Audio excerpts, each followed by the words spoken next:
നമുക്ക് എളുപ്പത്തിൽ ഒരു അവൽ നനച്ചത് ഉണ്ടാക്കിയെടുക്കാം. ഇതിലേക്ക് സാധാരണ നോർമൽ വാട്ടർ കുറേശ്ശെ അങ്ങനെ തെളിച്ച് നമുക്കൊന്ന് നനച്ചെടുക്കണം.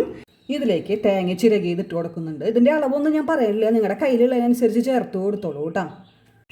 തേങ്ങ ഒരു ബൗളാണ് ഞാൻ ചേർത്തിരിക്കണേ. നന്നായി തിരുമ്മി യോജിപ്പിക്കുക. ഏലക്കായ ചതച്ചെടുത്തതാണ്. ഇതിലേക്ക് ശർക്കര പാനി ഒഴിച്ചു കൊടുക്കുകയാണ്. ഇപ്പം നമ്മുടെ അവൽ കുതിർത്തേണ്ടത് ക്രിസ്പി ആയിട്ടാണ് ഇരിക്കുന്നത്. ഇനി കുറച്ച് നേരം പൊത്തി വയ്ക്കുക. നല്ല സോഫ്റ്റായി വന്നിട്ടുണ്ട് നമ്മുടെ അവൽ. ഞാൻ നന്നായി മിക്സ് ചെയ്തെടുത്തിട്ടുണ്ട്. നിങ്ങൾക്ക് വേണമെങ്കിൽ ഇതിൽ ചെറുപഴം അല്ലെങ്കിൽ നേന്ത്രപ്പഴമോ കട്ട് ചെയ്ത് ചെറിയ ചെറിയ പീസസ് ആക്കിയിട്ട് ഇതിലേക്ക് ഇട്ട് കൊടുക്കാം. കൽക്കണ്ടം ചേർത്ത് കൊടുക്കുന്നുണ്ട്. വളരെ കുറച്ച് അണ്ടിപ്പരിപ്പ് മുന്തിരിയും ചേർക്കുന്നുണ്ട്. നമ്മുടെ ടേസ്റ്റി ആയിട്ടുള്ള അവൽ നനച്ചത് റെഡി ആയിട്ടുണ്ട്. വളരെ ഹെൽത്തി ആയിട്ടുള്ളതാണ്.